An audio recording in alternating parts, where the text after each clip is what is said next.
సకల సౌలతులున్న కాడ చక్కటి బతుకు ఉంటదన్నట్టు అన్ని తీర్ల అనుకూలించే ఆదిలాబాద్ జిల్లాల సిమెంట్ ఫ్యాక్టరీని మూసేసుడు మంచిది కాదని సిసిఐ మళ్ళా షురూ చేయాలని బీఆర్ఎస్ పార్టీ బిగ్గరగా ఓట్లాడుతున్నది. అందుకే car party working president KTR sir ఢిల్లీకి పోయి సెంటర్ మంత్రి కుమారస్వామి సారుకు కుండ బద్దలు కొట్టినట్టు చెప్పిండు. మరి ఢిల్లీకి పోయిన కేటీఆర్ సార్ ఏం మాట్లాడిండు అనేది పరార్చుకుందాం పాండ్రి. Willing to come forward, extend the mining lease by 50 years unconditionally, and more importantly also support by way of capital subsidy, power subsidy, and maybe some exemptions that are typically given to an industry in rural areas. This plant can be revived. Our hopes have been revived. We are hopeful that with state government stepping forward, coming forward, this plant can be revived in the hinterland of Telangana in Adilabad. Telangana సర్కార్ ముంగట్టుకొస్తే మూతబడ్డ CCA ఖచ్చితంగా సురు చేసే chance ఉంటుంది. కానీ మన కాంగ్రెస్ సర్కార్ కళ్ళకి ఏం గాండ్రా అన్నట్టు యాక్షన్ చేస్తున్నది. బీఆర్ఎస్ పార్టీ బిగ్గరగా మొత్తుకొని కొట్లాడుతుంటే కాసింత కూడా కదులుతలేదు. ఇప్పటికైనా ఆదిలాబాద్ జిల్లా పబ్లిక్ డిమాండ్ నిసారించాలి, సీసీఏ తెరిపించే ఇగ్రం చేయాలన్నట్టు చెప్పిండు కేటీఆర్ సారు. మరి సీఎం రేవంత్ రెడ్డి తాపతాపకు ఢిల్లీకి వస్తున్నాడని విమర్శిస్తున్నారు కదా.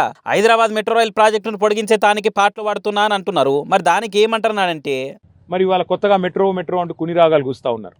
వాస్తవం ఏంటంటే దొందే కాంగ్రెస్ బీజేపీ. ఆ రోజు లగ్డికాపూల్ నుంచి బిహెచ్ఎల్ వరకు మెట్రోకి అనుమతి ఇవ్వండి అని మేము కోరితే బీజేపీ వాళ్ళు దీనికి ప్యాసింజర్ లోడ్ లేదు, ట్రాఫిక్ లేదు, ఇక్కడ జనాలు ఎక్కరు అని వాళ్ళు అనుమతులు ఇవ్వలేదు. ఎయిర్పోర్ట్ మెట్రో మేము ప్లాన్ చేసి కేంద్ర ప్రభుత్వంతో సంబంధం లేకుండా టెండర్ చేసి ముందుకు పోతుంటే రేవంత్ రెడ్డి గారు వచ్చి దాన్ని రద్దు చేశారు. సో హైదరాబాద్లో 70 కిలోమీటర్ల మెట్రో పూర్తి చేసింది బీఆర్ఎస్ అయితే గత 2.5 సంవత్సరాలుగా ఏమీ చేయకుండా దున్నపోతు నిద్రపోతున్నది కాంగ్రెస్ ప్రభుత్వం. ఇవాళ హైదరాబాద్ కార్పొరేషన్ ఎన్నికలను దృష్టిలో పెట్టుకుని హడావుడిగా ఈయన ఇద్దరు కలిసి దోబుచులాడుతున్నారు. మేము ఏది చేసినా ఎన్నికల కోసమే, ఎన్ని హామీలు ఇచ్చినా గెలిచేతానికే తప్ప చేసేతానికి కాదు అన్నట్టు ఎన్నికల కోసమే కాంగ్రెస్ బీజేపీ పార్టీలు డ్రామాలు ఆడుతున్నాయట. ఇక హైదరాబాద్ పబ్లిక్ బీఆర్ఎస్ కు ఓట్లేసి ఎక్కువ మంది ఎమ్మెల్యేలను గెలిపించారు కాబట్టి మెట్రో రైల్ ను పొడిగించకుండా కాలం మీద తీస్తున్నారట. అంతేకాదు మున్సిపల్ ఎన్నికల్లో మెట్రో రైల్ డ్రామాలు ఆడి గెలవాలని చూస్తున్నారట. కానీ వాళ్ళు ఎన్ని డ్రామాలు ఆడినా బీఆర్ఎస్ సర్కార్ వచ్చినాక మెట్రోను ఏ తిరిగా మెరిపిస్తుందో చెప్పుకొచ్చిండు. మళ్ళీ నేను చెప్తా ఉన్నా, వీళ్ళు ఇంకో 2.5 ఏళ్ళు ఈ డ్రామాలు చేస్తూనే ఉంటారు. తిరిగి మళ్ళీ బీఆర్ఎస్ అధికారంలోకి వస్తేనే హైదరాబాద్లో మెట్రో పరుగులు పెడుతుంది.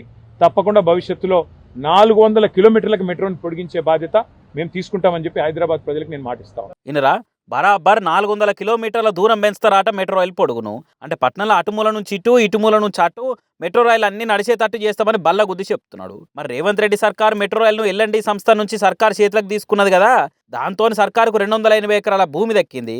అంత మంచి పని చేస్తే కూడా మెచ్చుకోరా అని అడిగితే, రేవంత్ రెడ్డి అనే రియల్ ఎస్టేట్ బ్రోకర్ కి తెలిసిందే భూదందా. 280 ఎకరాల విలువైన నగర భూముల మీద కన్నేసి ఆయన అన్నదమ్ములకి, ఆయన అస్మదీయులకు కట్టబెట్టడానికే ఇవాళ రాష్ట్ర ప్రజల నెత్తి మీద 14,000 కోట్ల రుణాన్ని బలవంతంగా ఎల్ఎన్టీ రుణాన్ని రాష్ట్ర ప్రజల నెత్తి మీద రుద్ది, ఎల్ఎన్టీ దగ్గర ఉన్న లీజ్ ల్యాండ్స్ అవేమి గవర్నమెంట్ దారాదత్తం చేసిన ల్యాండ్ కాదు, మరి పరిమిత కాలానికి వారికి లీజ్కి ఇచ్చిన ల్యాండ్ని వెనక్కి తీసుకుని వాటిని ఆక్షన్ పెట్టి ఆక్షన్లో తన అన్నదమ్ములకు కట్టబెట్టాలి లేదా బినామీలకు కట్టబెట్టాలని రేవంత్ రెడ్డి గారు చూస్తున్నారు. ఇవన్నీ కూడా రాబోయే రోజుల్లో బయటకు వస్తాయి, మీరు చూస్తారు. అగో అదాట అసలు ముచ్చట. మెట్రో రైలును సర్కారు సొంతం చేసుకున్నదాన్ని కాంగ్రెస్ పార్టీలో సంబరాలు చేసుకున్నట్టు మాట్లాడుతున్నారు కానీ వెనుక జరిగే మోసం కిదట. మరి చూడాలి హైదరాబాద్ డెవలప్మెంట్ మీద, మెట్రో పొడిగింపు మీద ఏ పార్టీ ఎంత కమిట్మెంట్తో ఉన్నదో ముందు తెలుస్తుంది ఇక.